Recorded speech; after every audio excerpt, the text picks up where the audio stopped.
Hello. তো আজ আমরা পৌঁছে গেছি পুরীর সেই ফেমাস মুন্না ভাই মাটন পয়েন্টে। দোকানটা রয়েছে পুরীর ভিআইপি রোডে। এখানে পৌঁছানো মাত্রই আমরা এখানকার মেনু কার্ড দেখে অর্ডার করেছিলাম 2 প্লেট হাফ মাটন রাইস। পার প্লেট দাম পড়েছিল 250। রেস্টুরেন্টে ঢুকতেই একদম নতুন চমক, এখানে নাকি কলা পাতায় খাবার পরিবেশন করা হয়। তো মাটন তো এসেছে, তবে তোমাদের সাথে যেটা শেয়ার করলেই নয় সেটা হলো এখানকার ঘি অন্ন। এই রাইসটা কিন্তু নর্মাল রাইসের থেকে একদম অন্যরকম একটা রাইস, যেখানে কিন্তু খুব সুন্দর একটা ঘিয়ের গন্ধ আর তার সাথে কাজু কিশমিশও রয়েছে। তবে যে পরিমাণ রাইস দিয়েছিল সেটা কিন্তু একজনের জন্য একেবারে যথেষ্ট।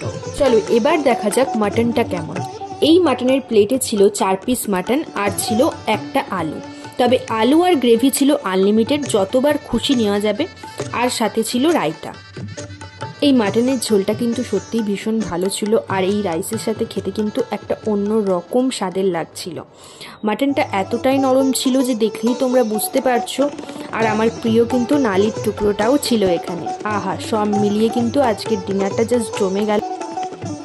চলো সব শেষে দেখে নিই আমার বরের এটা খেয়ে কেমন লাগলো। খুব সুন্দর খাওয়া দাওয়া চলছে। ঘি ভাত ছিল এটা, তার সঙ্গে মটন গরম গরম, আনলিমিটেড আলু আর গ্রেভি পুরো জমিয়ে খাচ্ছি আমরা।